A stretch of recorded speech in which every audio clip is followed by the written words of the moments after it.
My family shut me out for years. At Thanksgiving, I casually dropped the news of my $160M fortune. My sister froze and my dad couldn't speak. My family ignored me for years. At Thanksgiving, I casually mentioned my $160 million fortune. My sister's jaw dropped, and my dad just stared in silence. I learned how to be invisible when I was 9 years old. That was the year my sister Sophie turned 18 and she received her first automobile, a shiny new BMW wrapped in a large red ribbon in our driveway.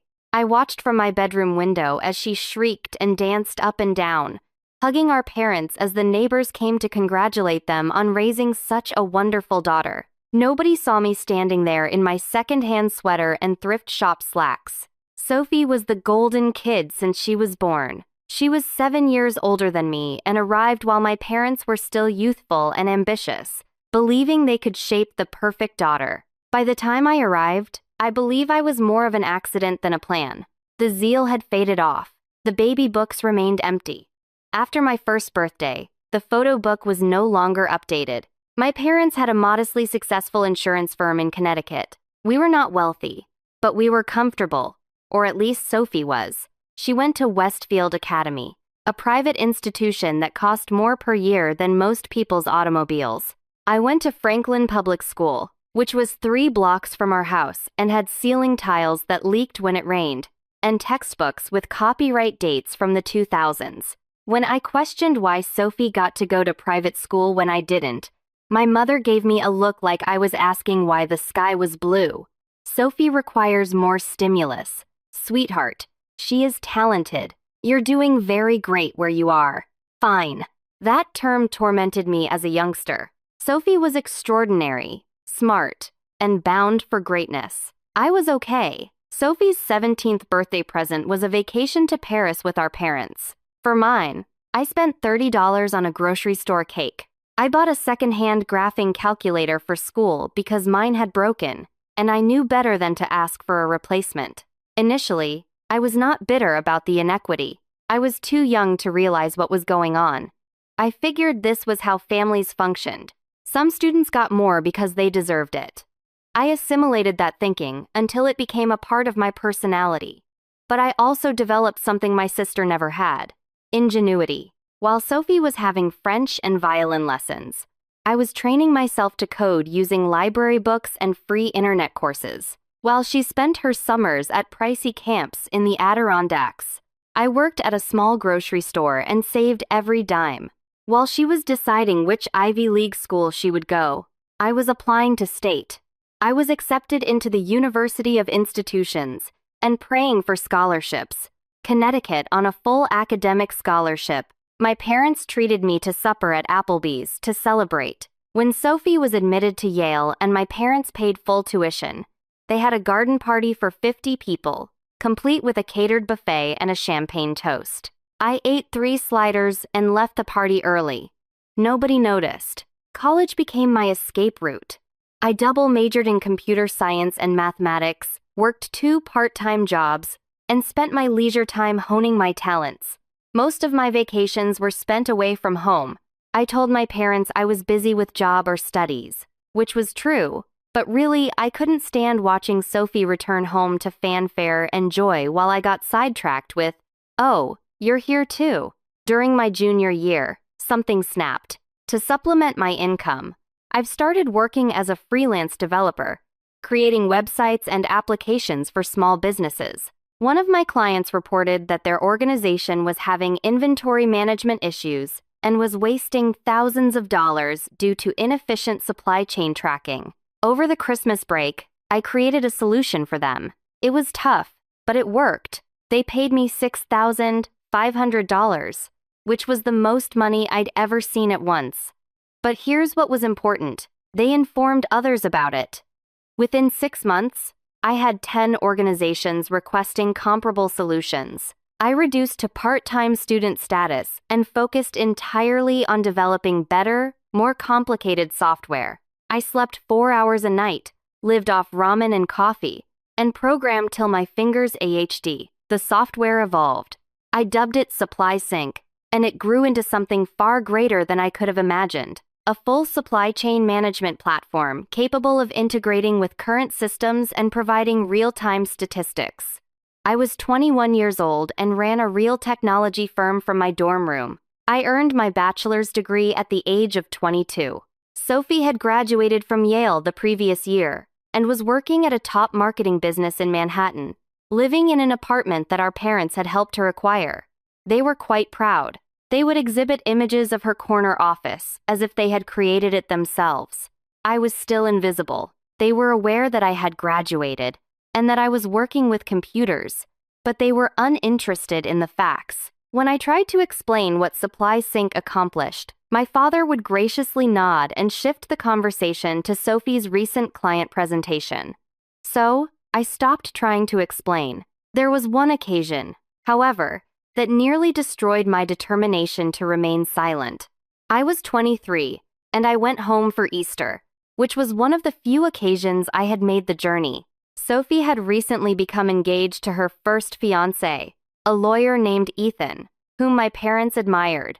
The engagement lasted 8 months until he cheated on her, but that day, she was flaunting her ring to everyone who came through the door.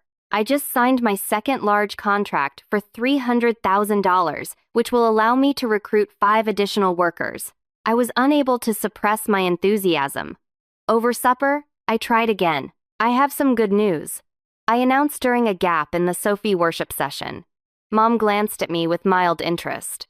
Oh, did you meet someone, honey? No, it's for work. I recently signed a major customer.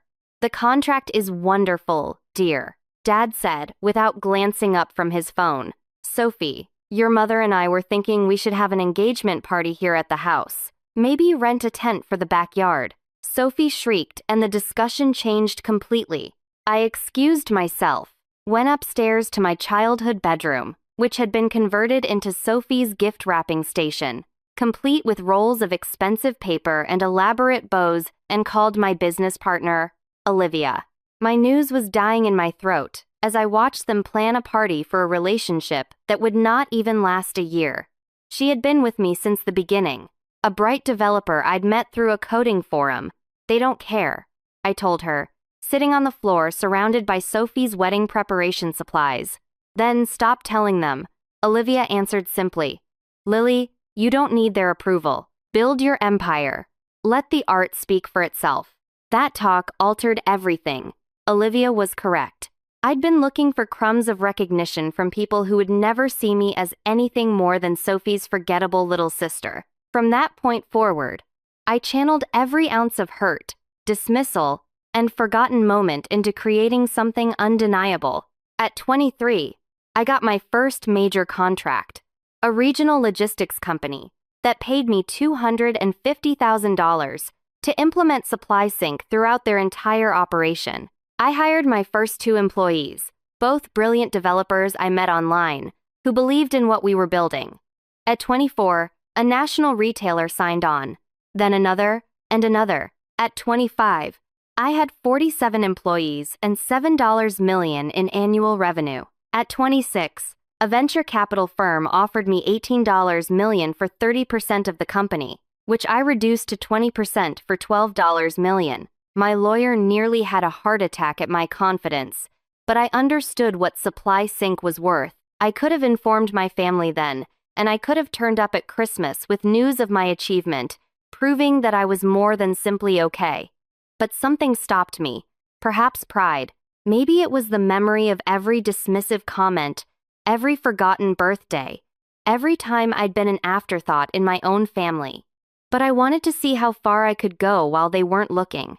I wanted to build something so undeniable that they'd have to see me. So, I stayed quiet, lived modestly in a small apartment in Boston, drove a Honda Civic, and kept building. At 27, Supply Sync went international. We signed contracts in Canada, Mexico, and the United Kingdom, and revenue reached $25 million. I moved into a nicer apartment, but nothing flashy, and bought a nicer car, a Lexus, but kept the Honda too. When I was 28, the acquisition offers began to come in from tech behemoths who wanted to absorb Supply Sync into their empires.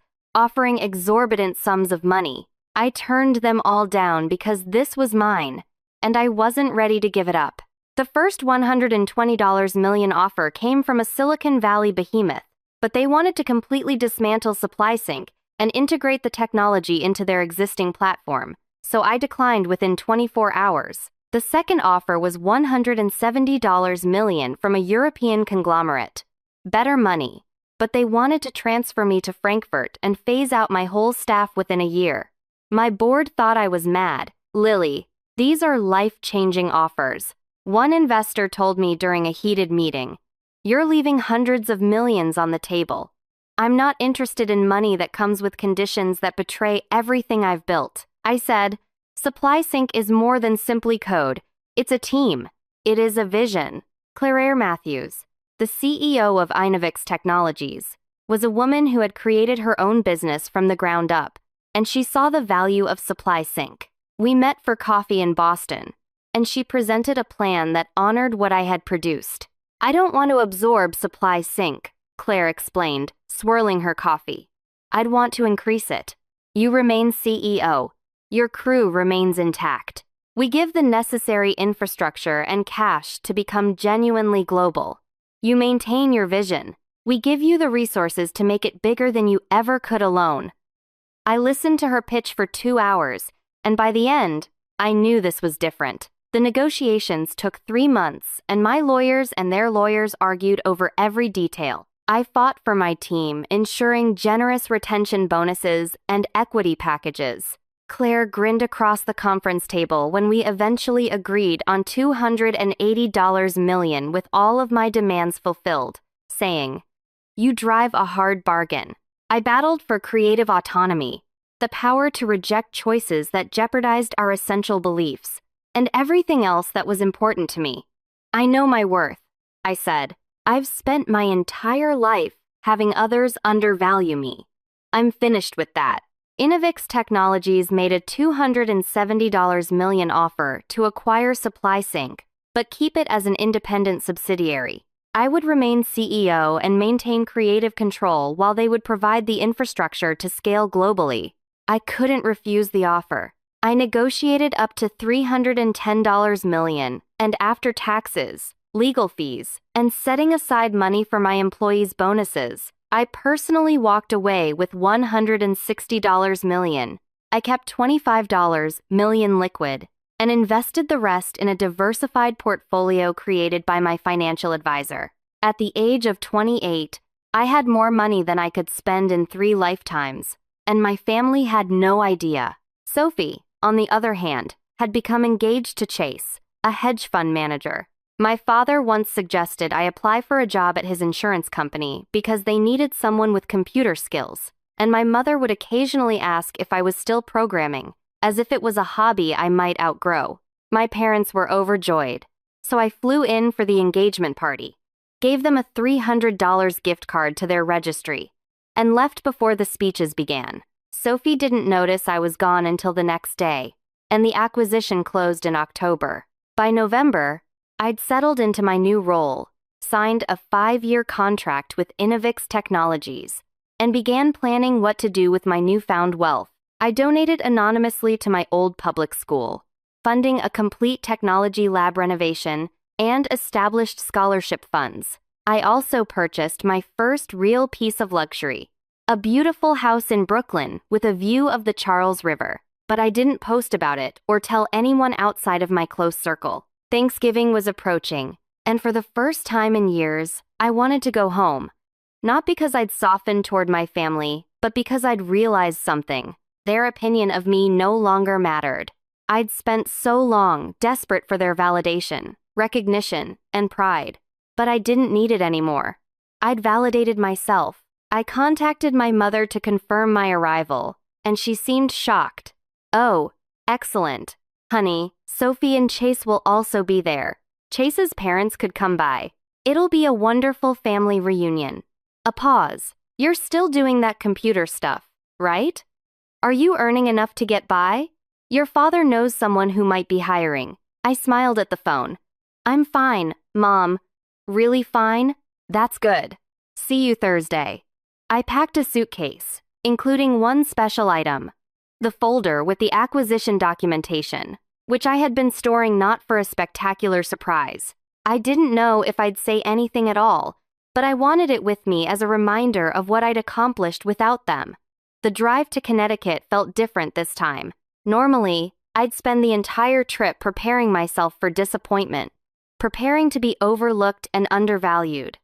This time, I listened to music and enjoyed the fall colors. But there was something else too, a strange calm I'd never felt before.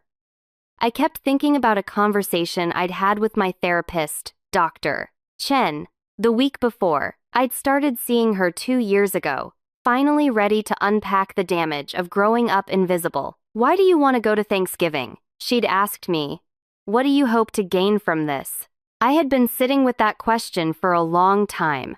"I think I want to see if I still care," I eventually concluded. "If their opinion of me still has power over me, which it does, then I know I still have work to do. But if it doesn't," I'd smiled, "then I'm free." Dr. Chen had nodded. "Just remember, Lily, freedom doesn't require their recognition. You do not have to prove anything to them." "I know," I'd responded, and I meant it. Now, as I drove into my parents' driveway, I felt that reality sink into my bones. I wasn't here to prove anything. I was here to see who I'd become despite them, or maybe to say goodbye to the girl who'd spent so many years desperate for their love.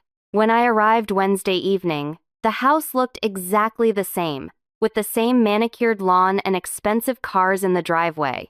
Sophie's BMW had been upgraded to a Mercedes 2 years ago.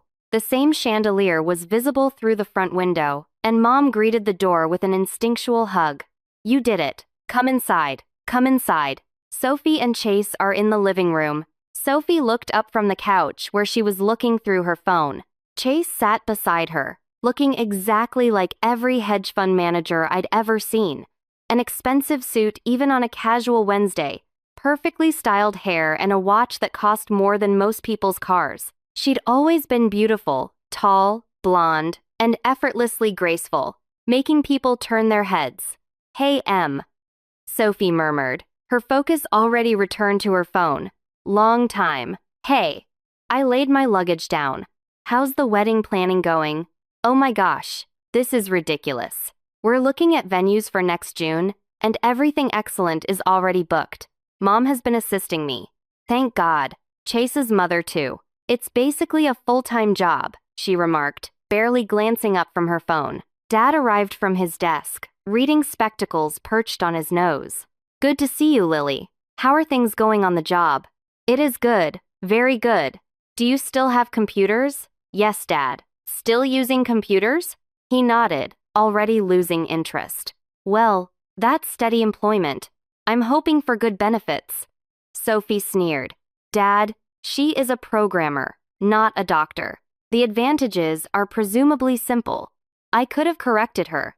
I might have highlighted that my benefits package at Innovix Technologies included complete health care, unlimited PTO, stock options, and a personal financial advisor. Instead, I claimed they were acceptable. My compensation alone was $700,000 per year, excluding incentives. Thanksgiving Day arrived with the typical chaos. Mom had been cooking since dawn, rejecting help, but yet whining about how much labor it was. Sophie directed Chase around like he was a staff member, having him move furniture and set up the dining room to her specifications. I helped where I could, mostly staying in the kitchen, chopping vegetables, and trying not to get in the way. Aunt Laura arrived around noon with her husband, Uncle Dan, and their 2 children. Laura was Mom's older sister, and she had always been cut from the same cloth, obsessed with appearances and success. Ryan and Ava, her children, were now adolescents with entitled attitudes that stemmed from never being told no. "Lily," Laura kissed both of my cheeks. "Look at you, still single." "I see. Do not worry, honey. The proper guy will come along. You simply need to put yourself out there more. Maybe try one of those apps. I'm not really looking right now on Laura." "Oh, nonsense. Everyone's looking. You don't want to end up alone, do you?" She turned to Sophie. "Now, Sophie, tell me everything about the wedding." I want all the details. I retreated to the kitchen. Dinner was called at 3 p.m. We all gathered around the extended dining table, Mom and Dad at the heads, Sophie and Chase on one side with Laura's family, and me squeezed in between Ryan and Uncle Dan on the other side. Dad remarked, "Grace." We passed dishes. Conversation began, and as usual, it concentrated on Sophie. There was turkey stuffing, mashed potatoes, green bean casserole, and canned cranberry sauce that no one ate. "So Chase," my dad began. "Sophie tells me you just got promoted." Chase grinned modestly. "Yes, sir, managing director. It's a significant step up. That is fantastic. You two are actually creating a life together. I'm very proud." Dad smiled at them. "Thank you, Mr. Reed. We are very excited about the future." Sophie grasped Chase's hand. "We're searching for properties in Westchester with at least 5 bedrooms and a decent school district. We hope to start a family in a few years." Mom absolutely sparkled. "Oh, Sophie, that's fantastic. You're going to be a lovely mommy." I felt a shift inside me as I observed this encounter. There was no envy or grief, just an anthropological wonder.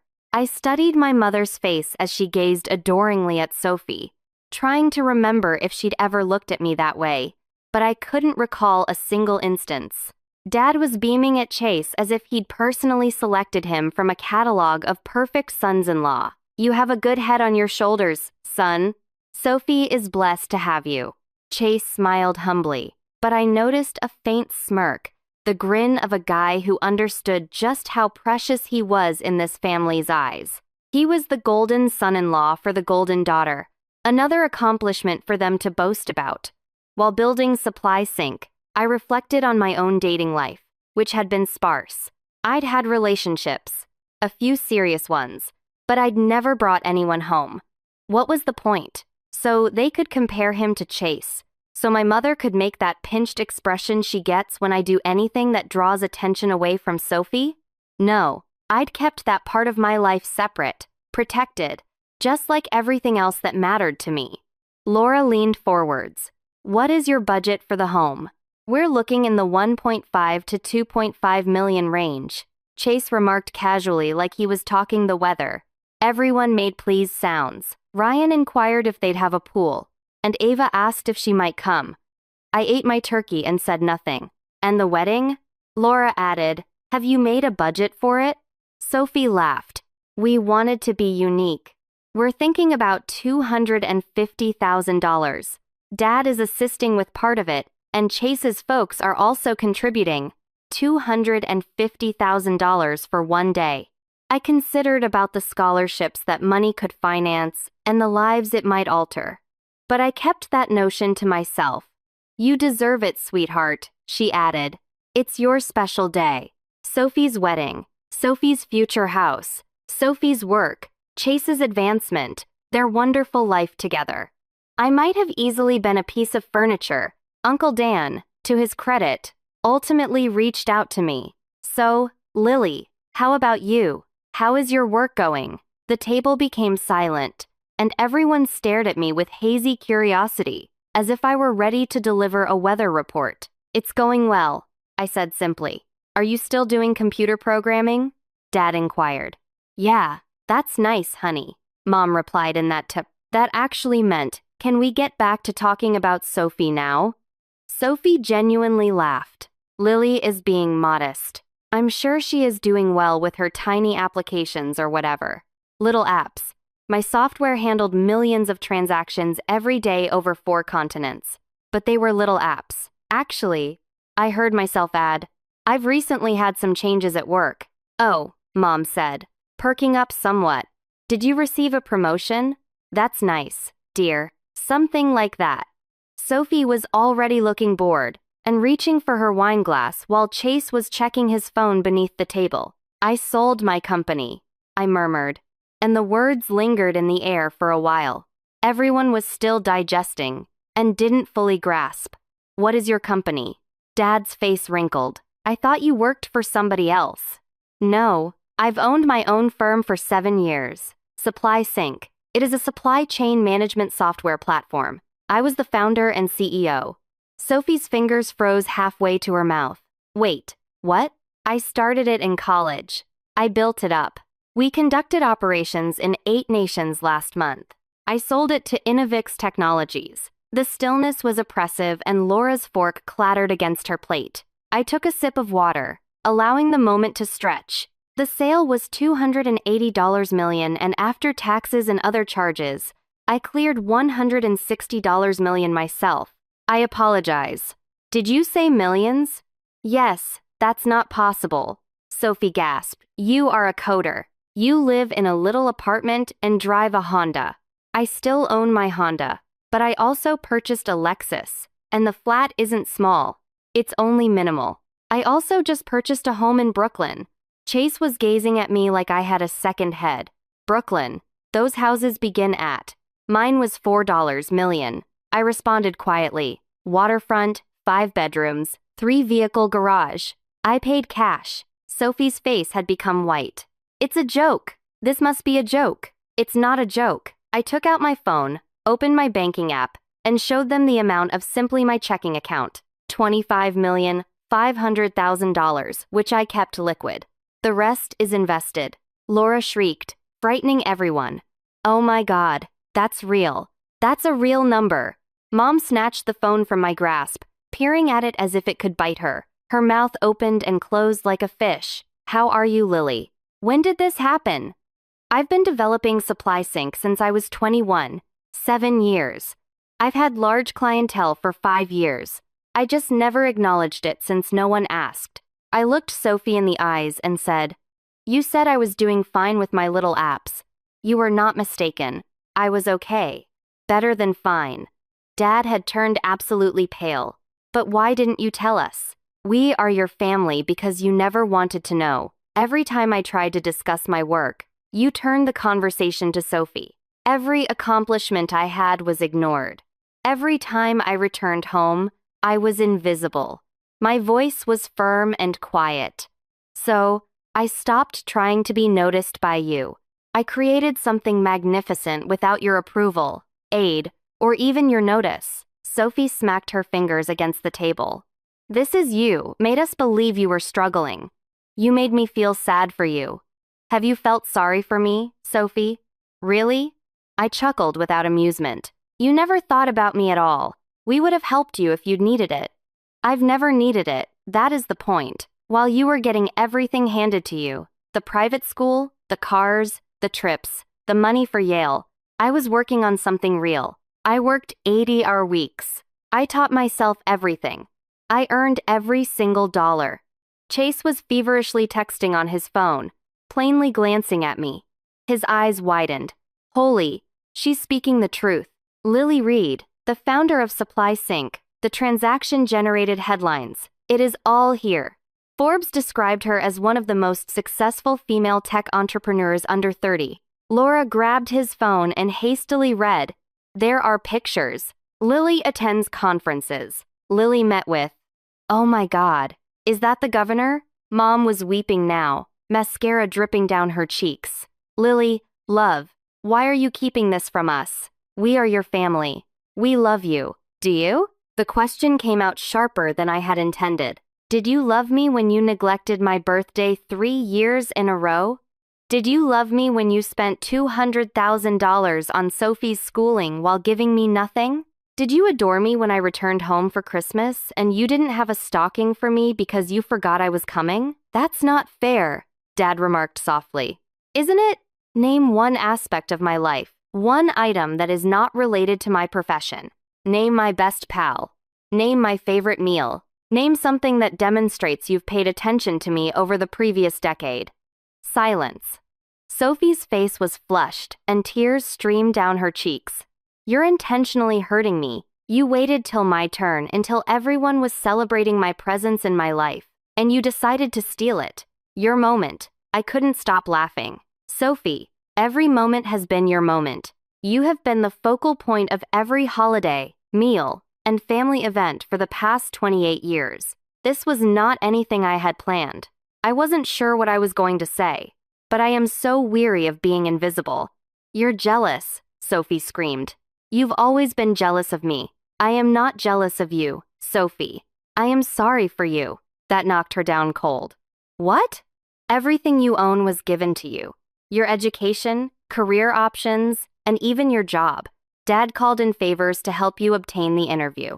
Remember, you've never had to battle for anything, never had to prove yourself, and never had to question your ability to succeed on your own. And now you're marrying a man who makes good money and planning a life that's comfortable and expected.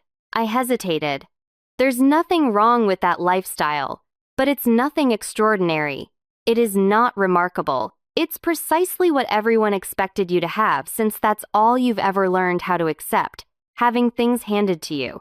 Sophie leaped across the table at me. Chase drew her back as she yelled, "Obscenities." Laura was fanning herself as if she may swoon. Mom was weeping into her napkin.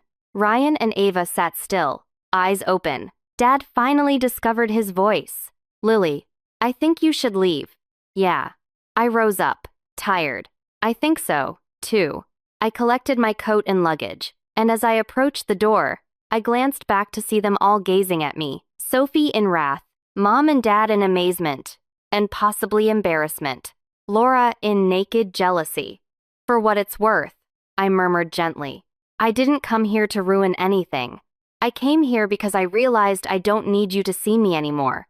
I see myself, I know what I'm worth, and it has nothing to do with money, but everything to do with the fact that I built the life I'm proud of on my own."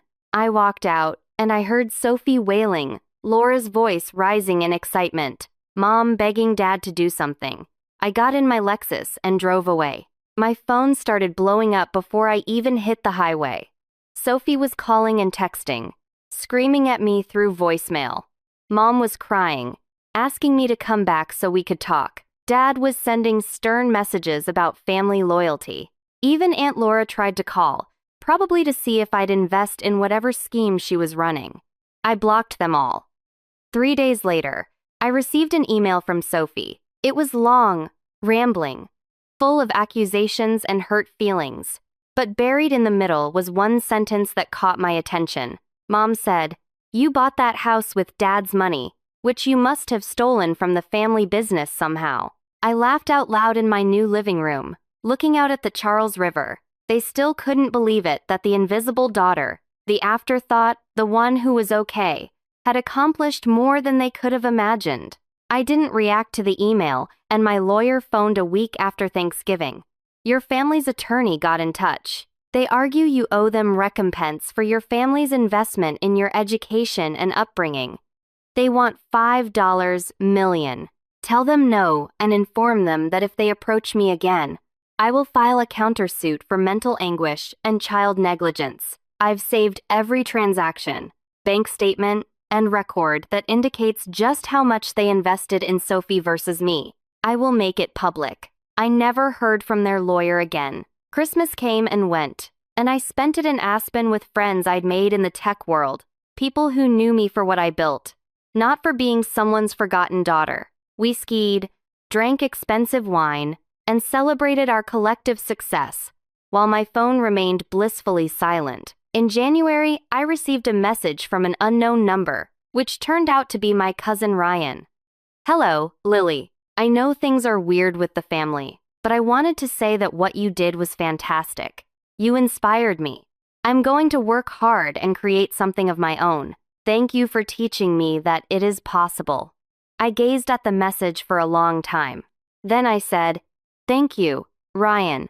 If you ever need help or simply want to speak, I'm here. Create something you are proud of. Perhaps some good will come out of that fiasco of a Thanksgiving after all." Sophie married in June. I wasn't invited, but I saw photographs on social media, and it looked stunning, just like Sophie's fantasy wedding. 6 months ago, I founded a new company focused on AI-driven logistics solutions, bringing in some of my best supply sync employees. I didn't feel anything when I looked at those photos. No anger, sadness, or satisfaction. We're already getting interest from major players. This time, I'm not building in silence. I'm on panels, giving talks, and mentoring young women in tech. Last month, I was invited to speak at a tech conference at Yale. I almost said no, but then I remembered Sophie walking those halls and how proud my parents had been. So, I said yes. As I was leaving, a young woman approached me, clutching a notebook and looking nervous. My talk was about creating success from nothing, being underestimated and turning invisibility into an advantage, and the audience hung on every word. The Q&A session lasted an hour because there were so many questions. Hi, Miss Reed. I just wanted to thank you.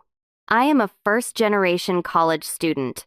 I am here on scholarship, and my family has no idea what I am doing. They believe I should have stayed at home, gotten married, and lived a simpler life. Your tale helped me feel less alone. I held her. You are not alone, and you're going to accomplish fantastic things. Do not let anyone make you feel invisible. She went, shedding happy tears, and I understood something.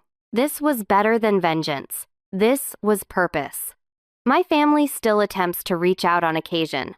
Mom sends cards on my birthday, which is strange because she recalls it so quickly. Dad emails tech articles as if he's always been interested. Sophie sent me a message last month saying she was pregnant and thought I should know. I don't respond, not out of cruelty, but because I've built a life that doesn't include them. I have friends who celebrate my victories and support me through challenges. I have colleagues who respect my expertise. I have a future I'm excited about, full of possibilities I've created. I have peace. Sometimes people ask me if I regret how everything happened, if I wish I'd handled Thanksgiving differently. The truth is, I don't know. Maybe I could have been more tactful, less dramatic. Maybe I should have told them years ago, or never told them at all. But I think about that 9-year-old girl watching her sister get a BMW, internalizing the message that she wasn't worth investing in. I think about every dismissive comment, every forgotten moment, every time I was just Finn, and I think about the woman I became despite all of that. Or maybe because of it. No, I don't regret it. I earned my invisibility and then my visibility, and I did it my way on my terms. The money is nice and the success is gratifying. But the best part is that I finally see myself clearly, which is worth more than $25 million, more than any validation my family could offer. I'm no longer invisible. I'm just now visible to the people who count, including myself and my father. At Thanksgiving dinner, after I broke the news of my $25 million and the acquisition, after Sophie's tantrum and Laura's scream, after all the turmoil erupted, he sat there silently gazing at his plate. He didn't defend me or them. He didn't apologize for all those years of neglect or try to justify the inequality. He didn't congratulate me or express pride. He just sat there, fork in hand, looking at a man who realized too late that he had bet on the wrong daughter his entire life and lost everything that mattered in the process. That stillness conveyed more than any words.